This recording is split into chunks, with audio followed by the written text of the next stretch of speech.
He estado estos días viendo el programa general del seminario y veo que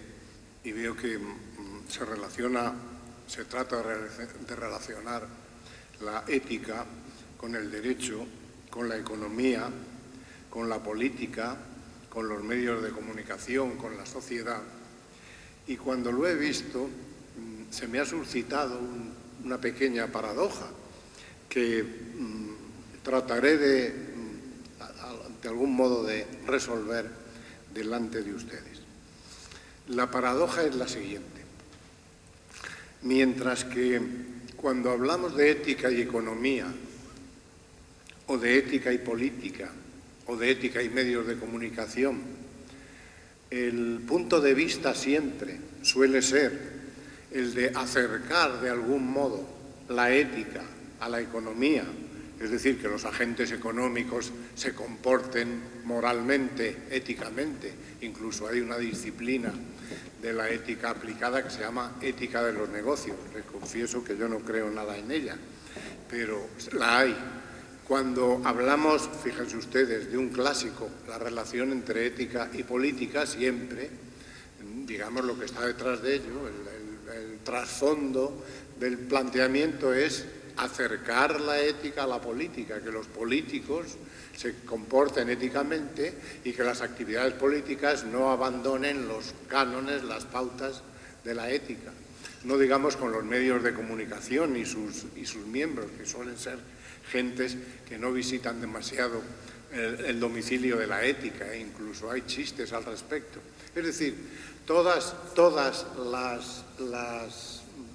los seminarios, creo yo, de algún modo se centran en la idea subliminal de acercar la ética a todas esas actividades. Y la paradoja viene de que en el derecho esto no ha sido así tanto.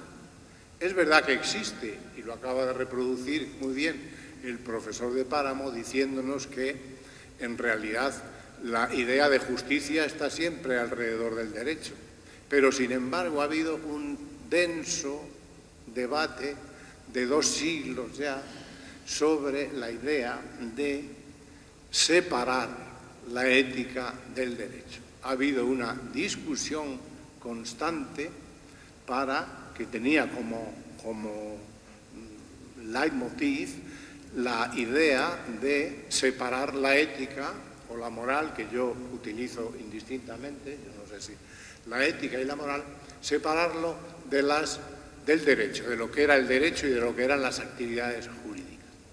Entonces puede ser que tratar un poco de averiguar cuáles son las razones para que haya habido este debate tan intenso a lo largo del siglo XIX y XX sobre la separación entre ética y moral, puede ser que sea una manera buena de entrar en materia. ¿Por qué? ¿Qué razones tenemos o qué razones se han tenido para postular la separación entre ética y derecho, entre derecho y moral? Las enumero y las explico un poco. La primera, y yo creo que la originaria, que aparece en el siglo XVII, es la intención de no unir la fuerza coactiva del derecho con la religión. Es un producto del fracaso enorme que supusieron las guerras de religión en Europa. Un fracaso que se materializó en la convicción colectiva que dio lugar a la idea de tolerancia religiosa, la convicción colectiva de que utilizando las armas de las normas jurídicas, que son armas siempre coactivas, utilizan la fuerza, la violencia, utilizando esas armas no podía modificarse las creencias religiosas íntimas de los ciudadanos. Lo que podía hacerse con ellos, que es lo que se ha hecho en España hasta finales del siglo XIX o hasta más de mediados del siglo XX, es transformar a la mayoría de los ciudadanos en fariseos, en hipócritas, en el sentido de que, como se les imponía por la fuerza una convicción religiosa, de puertas afuera simulaban ser muy religiosos, aunque de puertas adentro no creyeran en nada. Esa especie de coacción hacia la hipocresía es lo que generaba la idea de que con las normas jurídicas se podían imponer convicciones religiosas. Recuerden ustedes el caso de Galileo, que va castigado y se arrepiente, dice que sí, que es verdad, que la tierra no se mueve, que lo que se mueve es el sol, y todas esas paparruchadas que le obligaban a decir por la fuerza en la Iglesia, mientras que por dentro va diciendo: «Epure si mueve, y sin embargo se mueve». Ustedes me obligarán a mí a afirmar de puertas afuera que el centro del universo es la Tierra y el Sol gira alrededor de ella, y sin embargo se mueve. De puertas adentro yo sigo con mi convicción. Esta idea absurda de implantar las creencias religiosas íntimas y el fracaso a que da lugar es lo que da origen a la tolerancia religiosa. Y la tolerancia religiosa no es nada más que eso, en principio. Luego se hace mucho más compleja, pero en principio no es nada más que eso. Digamos, limitar el derecho para que no penetre en la esfera de las creencias religiosas. Las creencias religiosas son de cada uno y deben estar permitidas, no deben estar obligadas por el derecho. Así, ese es el primer momento en el que se separa la ética. Toda religión está siempre acompañada de una ética, la ética de cada uno del derecho. El segundo momento, que es actual casi, es la idea de que separando el derecho de la moral, no nos privamos de la posibilidad de hacer una crítica moral al derecho. Si el derecho se presenta simplemente por ser derecho, como algo que tiene virtudes morales, como algo que tiene alguna calidad moral, entonces no cabe la crítica moral al derecho.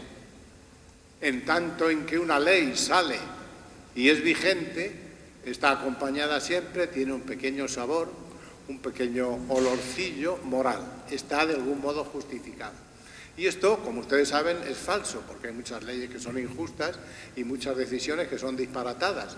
Y por tanto, una de las maneras de no privarnos de hacer una crítica moral al derecho es establecer la separación entre moral y derecho. Si el derecho es una cosa que está dotada de cierta autonomía con respecto de la moral, y la moral es otra cosa muy distinta, yo me puedo plantar en el terreno de la moral y decirle al derecho: tú serás derecho, tú serás una ley vigente, tú serás una sentencia judicial hecha impecablemente, pero eres inmoral, eres injusta. Esta idea, que a mí me sigue pareciendo válida, aunque como todas estas cosas se ha discutido mucho, es también una de las justificaciones que hay para que en el gremio de los juristas y sobre todo en el de los filósofos del derecho, encabezados por un jurista británico del que es especialista, el profesor de Páramo, Herbert Hart, se haya postulado la idea de que hay que separar claramente la moral del derecho. Desde la moral podemos permitirnos el lujo de criticar las normas jurídicas y las actividades de los operadores jurídicos, de los profesionales del derecho. En tercer lugar, una de las razones para separar la moral del derecho es defender nuestra autonomía personal, el ámbito privado nuestro, de ciertas injerencias coactivas. Todo, como ven ustedes, va alrededor de la idea de que el derecho es un instrumento de coacción, no solo de coacción, pero también es un instrumento de coacción. Si ustedes no respetan las normas, se reacciona coactivamente contra ustedes, a veces con violencia física y a veces con coacciones de carácter económico. Y como el derecho es coactivo y queremos de algún modo preservar nuestra autonomía personal, entonces limitamos la esfera del derecho para que no se introduzca en nuestra autonomía personal. Y, por ejemplo, discutimos que pueda haber políticas de las que se llaman perfeccionistas. El perfeccionismo es una posición, una actitud que lo que nos viene a decir es que con las normas jurídicas podemos imponer la virtud, que la virtud moral es algo que puede ser impuesto por normas jurídicas. Y la crítica al perfeccionismo es una crítica que a mí me sigue pareciendo válida, es una crítica antigua ya, y es la siguiente. Mire usted, en el momento en que la coacción entra a formar parte de la elaboración de la virtud, se ha perdido la esencia de la virtud. Si nosotros tomamos a una persona coactivamente y la obligamos a que dé limosna a una persona que haya necesitada allí en la calle, la obligamos a punta de pistola a que dé limosna a una persona que está en la calle, no podemos decir que ha sido muy virtuoso. A la vuelta no podemos decir qué generoso ha sido, le ha dado limosna, pero si iba a punta de pistola. Y esta idea de que la coacción perturba de algún modo la naturaleza de la virtud es la idea que se argumenta en contra de que el derecho entre a regular ciertas esferas de la vida personal. Igual que el llamado paternalismo. El llamado paternalismo es la imposición coactiva de un bien a una persona aún en contra de su voluntad. Yo no quiero que me impongan el bien y, sin embargo, vienen las normas jurídicas y me lo imponen. En algunos casos lo podemos encontrar justificado, pero la justificación siempre tiene que, la carga de la prueba, por decirlo así, tiene que ir siempre de cargo del que emite la norma. Casos en los que lo encontramos justificado son, por ejemplo, la obligación de llevar casco en las motos o de ponerse el cinturón de seguridad o la obligación de retener una cierta cantidad para la seguridad social de nuestro sueldo, etcétera, etcétera, etcétera. Si a una persona dice, como se dice, por ejemplo, mucho en Estados Unidos, que son muy críticos con el paternalismo, si una persona dice, yo es que me gusta montar el moto y que me dé el airecito en la cara, esa persona pensamos que es un poco miope. La miopía es un defecto de la vista que tiene la virtud, o el defecto, si quieren ustedes, de que los ojos miopes ven muy bien de cerca y muy mal de lejos. Y los seres humanos somos bastante miopes. Es decir, actuamos en relación con las cercanías nuestras, en casi todo, también en materia moral y en nuestra preservación, pero no vemos muy y entonces, como somos tan miopes, el legislador muchas veces nos ahorra esa miopía y nos dice, te obligo a hacer esto porque como eres miope y no ves lo que te va a pasar cuando te tropieces con un árbol sin casco, a pesar de que te dé mucho al aire, una brisita y estés muy contento, y como eres un poco miope y no lo ves, pues yo te obligo a que lo veas. Tiene esas justificaciones, pero también tenemos una cierta reticencia a que nos impongan bienes en contra de nuestra propia voluntad. Una cuarta razón, estoy desgranando las razones, luego si me da el profesor de Páramo tiempo, haremos la inversa y trataremos de justificar la cercanía del derecho a la moral. Una cuarta razón, decía, es la de confinar el poder del juez a las normas jurídicas y a los conceptos jurídicos, al margen de todos esos desacuerdos que mencionaba el profesor de Páramo, que puede suscitar la moral. La moral suscita mucho más desacuerdos y si le atribuimos a los jueces la posibilidad de que apelen a la moral para tomar sus decisiones, todos esos desacuerdos se van a reflejar en la actitud del juez. Con lo cual el juez tendrá para nosotros un excesivo poder. Y para confinar ese poder del juez a las normas jurídicas, para saber que el juez aproximadamente va a tomar sus decisiones de acuerdo con el sistema de fuentes establecido, de acuerdo con las normas jurídicas vigentes y no apelando a pautas mucho más controvertidas, entonces tratamos de algún modo separar la moral del derecho. El derecho es autónomo, se dice. Incluso los profesionales del derecho están un poco inquietos siempre que entra la moral y se atribuye a los jueces la capacidad de argumentar con argumentos morales. Se dice que eso puede llegar, por ejemplo, un muy conocido notario español, que es muy protagonista, Rodrigo Tena, dice que eso puede llegar a transformar el derecho, que es sólido, el derecho de las normas, de los conceptos jurídicos, de la elaboración doctrinal, etcétera, etcétera, que es un derecho mucho más sólido, eso puede llevar a la licuefacción del derecho, a un derecho líquido, en el cual, de acuerdo con los postulados de la Escuela del Derecho Libre, todo valga, cualquier juez pueda tomar cualquier decisión. Y para evitar esto y poder confinar a los jueces, que tienen un enorme poder confinar a los jueces a la aplicación de las normas, es por lo que se quiere separar el derecho de la moral. Y por último, en un sentido un poco más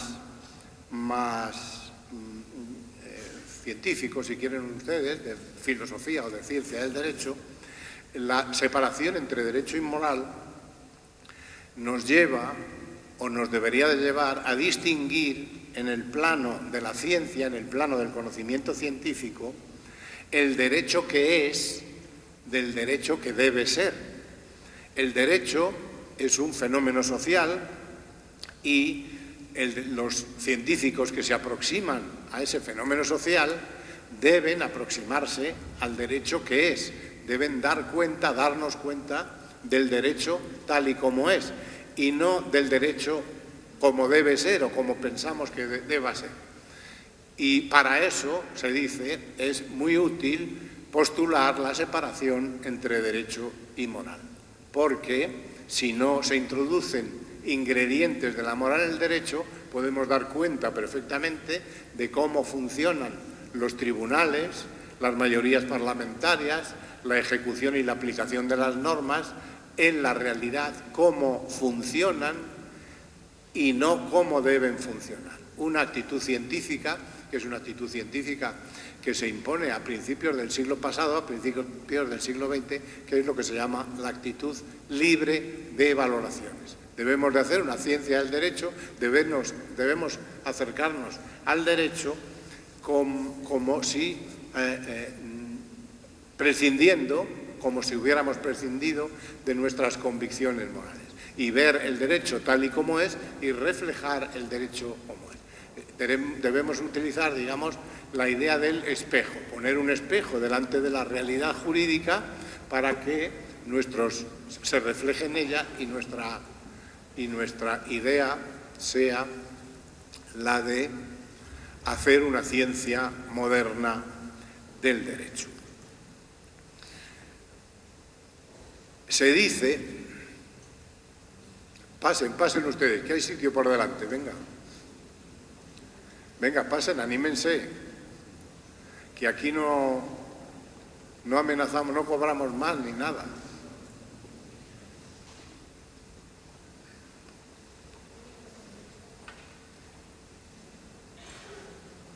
No sé qué. Pero fíjate.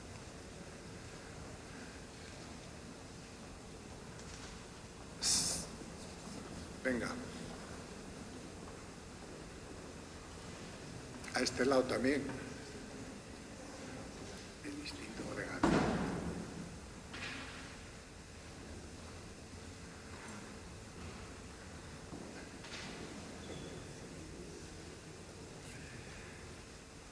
Bueno, eso es lo que nos ha llevado a tener una cierta desconfianza, cosa que no existe en otros mundos, como el de la economía o el de la política, al acercamiento entre el derecho y la moral.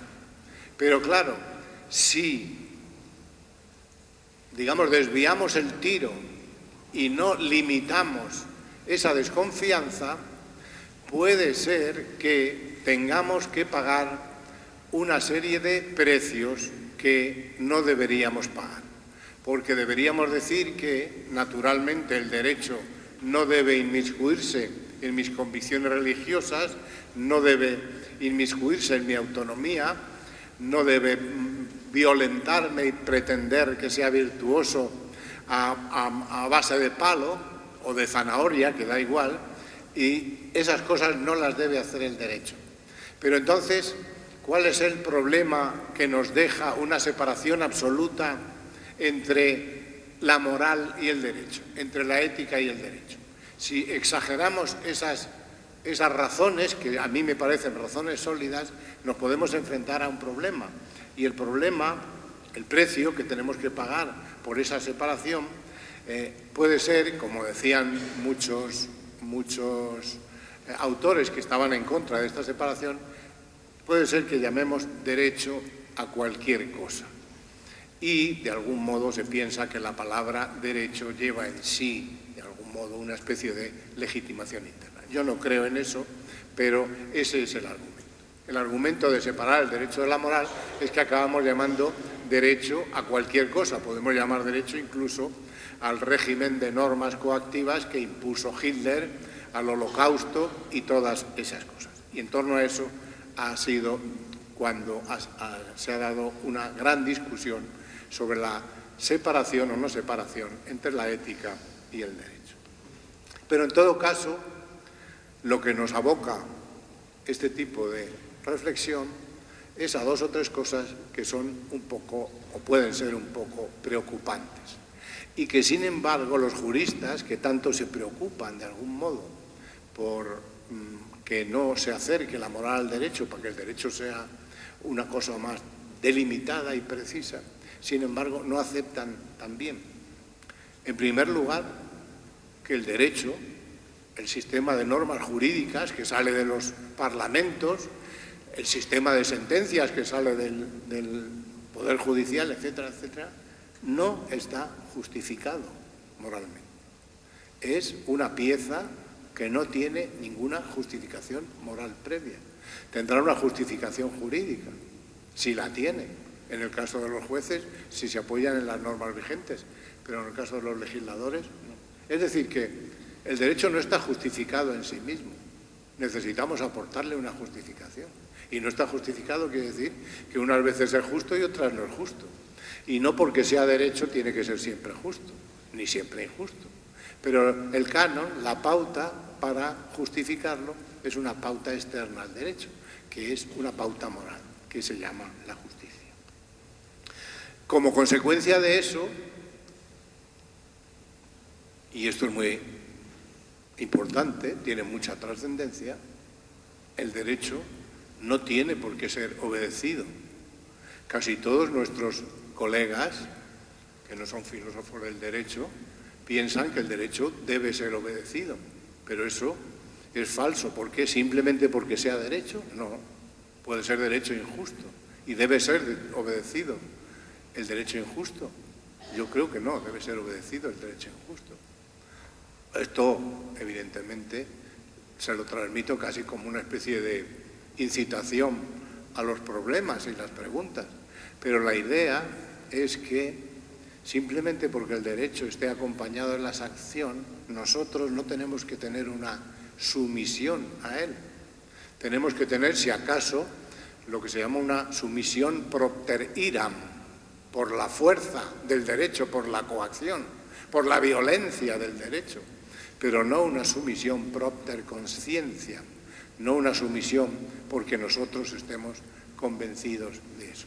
Y eso también es un precio, es afirmar eso, afirmar que el derecho simplemente por ser derecho no debe ser obedecido, es una consecuencia también de esa separación entre el derecho y moral. Es decir, que lo que podemos llegar a la conclusión, y esto sería cuestión de discutirlo mucho más, es de que si separamos realmente el derecho de la moral, entonces privamos al derecho de su fuerza vinculante. El derecho no nos vincula, solo nos vincula si tiene, de algún modo, una cualidad moral. Y para demostrarles eso, les voy a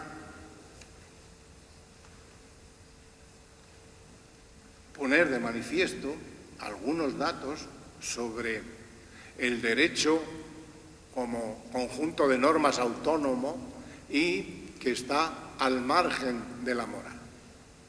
El derecho se puede considerar como una institucionalización de pautas, de reglas, de normas para organizar el uso de la fuerza. Y en general tiene dos tipos de pautas o normas, tiene muchas más, pero las dos principales, en mi opinión, pueden ser estas. Pautas o reglas de comportamiento y pautas o reglas de competencia y de procedimiento. Estas, las de comportamiento, ya saben ustedes lo que son.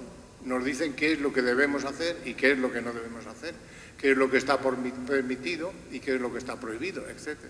Las otras, las segundas, las pautas de competencia y de procedimiento, lo que nos dicen es quién y cómo deciden si ha habido problemas, si se han suscitado diferencias, si se han violado las pautas de conducta, quién y cómo decide resolver esos problemas, tomar las decisiones sobre esos problemas. Y una de las características que tiene el derecho es que tiene un conjunto de normas que cierran la discusión, un conjunto de pautas últimas que cierran la discusión. Mientras que la moral es un mundo en el que normalmente la deliberación siempre está abierta, en el derecho, por razones de supervivencia del sistema mismo, hay siempre un conjunto de pautas o normas de acuerdo con las cuales lo que se decide en ese momento es la decisión última. No hay ningún tipo de decisión ulterior. Lo que deciden los tribunales supremos o las Cortes Constitucionales son decisiones últimas. Últimas, pero no infalibles. Estamos acostumbrados, todos los que leemos derecho, estamos perfectamente acostumbrados a hacer crítica, muchas veces crítica muy dura, de decisiones últimas, de cosas juzgadas, material y formalmente, de las que discrepamos. Es decir, que son últimas, pero no son infalibles. Esta es una cualidad que tiene el derecho que no tiene. En segundo lugar, las pautas o reglas del derecho pueden ocuparse de cualquier cosa imaginable. Les voy a leer un párrafo y les voy a invitar a que me digan si es o no es una norma jurídica. Escuchen. El violín concertino es el primero de los violines. Como ayudante del director es su más directo colaborador. Le corresponde afinar la orquesta y señalar los arcos y digitaciones que considere técnicamente necesarios para una mayor uniformidad y nivel artístico. ¿Ustedes creen que esto es una norma jurídica o es un párrafo obtenido de un libro de historia de la música, de un libro de arte? Pues es una norma jurídica. Es una norma que aparece en el Convenio Colectivo de Radiotelevisión Española, régimen especial de trabajo de la Orquesta Sinfónica y Coro de Radiotelevisión Española. Es decir, que lo mismo que definen el violín concertino de una orquesta sinfónica, las normas jurídicas pueden ocuparse de cualquier cosa. No tienen ningún límite al respecto. Y pueden ocuparse de cosas que son morales y son inmorales. Pueden incluir también, como digo, inmoralidades notorias.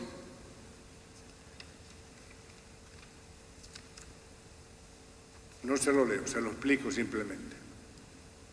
Una sentencia de la Corte Suprema de los Estados Unidos en un caso famoso, 1856. Ahora estamos muy inclinados a dar a las Cortes Constitucionales, a los tribunales constitucionales, una gran importancia. Pues bien, las Cortes Constitucionales y los tribunales constitucionales pueden cometer errores notorios, errores incluso de moralidad latente. El caso, seguro que lo conocen todos ustedes, es el caso Dred Scott, 1856. La Corte Suprema de los Estados Unidos niega a un negro la facultad de presentar una demanda ante el tribunal. Niega lo que se llama técnicamente la legitimación activa a una persona negra simplemente porque es negra. Fíjense ustedes que en la Constitución de los Estados Unidos, para que hablen ustedes también de los tribunales constitucionales, fíjense ustedes que en la Constitución de los Estados Unidos hay un parrafito que dice, a ver si lo encuentro por aquí, hay un parrafito que dice que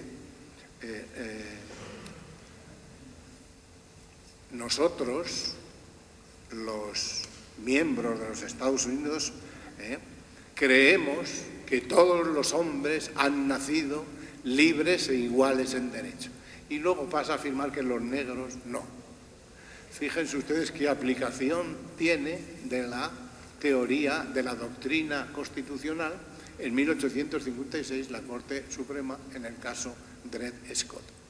No estábamos en plena guerra civil ni nada de eso, estábamos precisamente en un estado que había condenado la esclavitud y era un tipo que había venido con un teniente durante la guerra y se había quedado a servir al teniente. Entonces, como el Estado, me parece que era Wisconsin, el Estado le permitía recuperar su libertad, emanciparse, entonces presentó la demanda para hacerlo. Y el tribunal le contestó que como era negro no podía presentar demandas.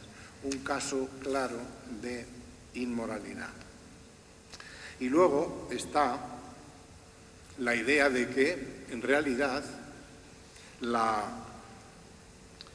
identificación procedimental de las competencias y de las decisiones es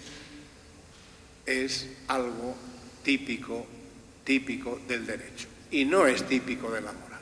Nosotros pensamos, imagínense ustedes que todos nosotros nos reunimos y pensamos sobre un asunto que esté en los tribunales, imagínense ustedes, aunque ya ha sido sentenciado, el asunto del matrimonio de las personas del mismo sexo, y llegamos a una conclusión.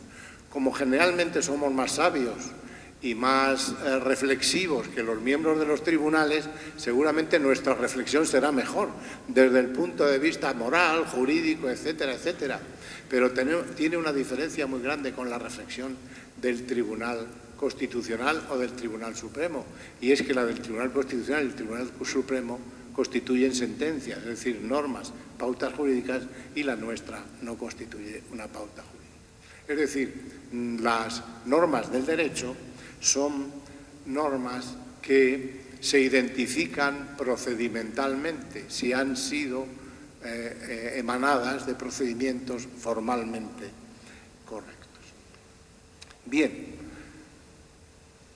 así hemos establecido un ámbito autónomo, que es el ámbito de las normas jurídicas, cuya relación con el derecho, con la moral, es una relación completamente aleatoria. No es una relación necesaria, sino es una relación contingente. Hay normas que son normas jurídicas, quiero decir que son morales, y normas jurídicas que son inmorales, y hay profesionales, operadores del derecho, que se comportan jurídica y moralmente, hay operadores del derecho que se comportan jurídica pero inmoralmente, y hay operadores del derecho que no se comportan ni jurídica ni moralmente. Es decir, las relaciones que existen entre la moralidad y el derecho, entre la ética y el derecho, son relaciones de carácter contingente y no necesario. El derecho no es necesariamente moral. ¿Qué sucede, sin embargo? Y esta es, digamos, la conclusión. ¿Qué sucede, sin embargo? Sucede que para justificarse, para legitimarse el derecho, debe acudir a cánones morales. Y esos cánones morales son aquellos cánones que están establecidos de acuerdo con una teoría de la justicia.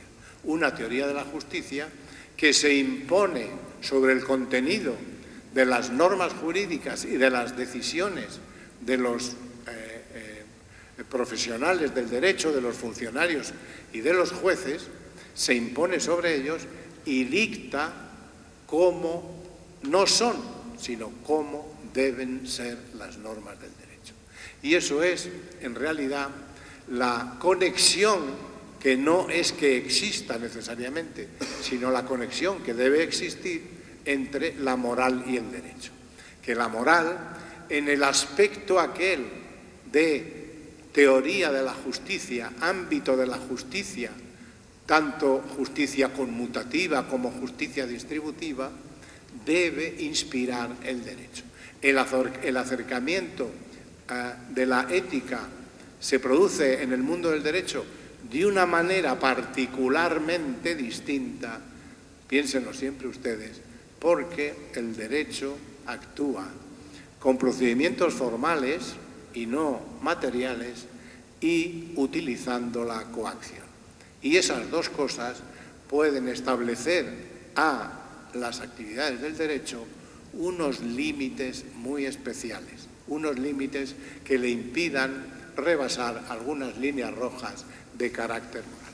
Pero si eso lo tenemos en cuenta, podemos apostar perfectamente por decir, no, este derecho es inmoral por razones distributivas, por ejemplo. ¿Por qué hemos dicho que el decreto o la norma que sea que el señor Montoro ha hecho para que unos cuantos señores que tenían no declaradas ciertas rentas en el extranjero puedan, ¿cómo se dice eso?, regularizarlas a un tipo muy inferior al que otros habían o habíamos pagado por las mismas rentas, antes y declarándolas? ¿Por qué llamamos a eso inmoral?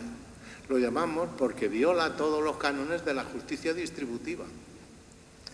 ¿Y por qué se llama inmoral a una contraprestación que es completa y totalmente leonina, completa y totalmente exagerada en relación con la acción o la prestación anterior?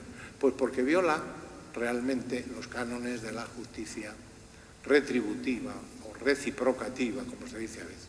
Es decir, hay pautas de justicia a las que tenemos que atenernos a pesar de que con nuestras técnicas analíticas podamos decirle al derecho que hay cosas de la moral que él no debe regular.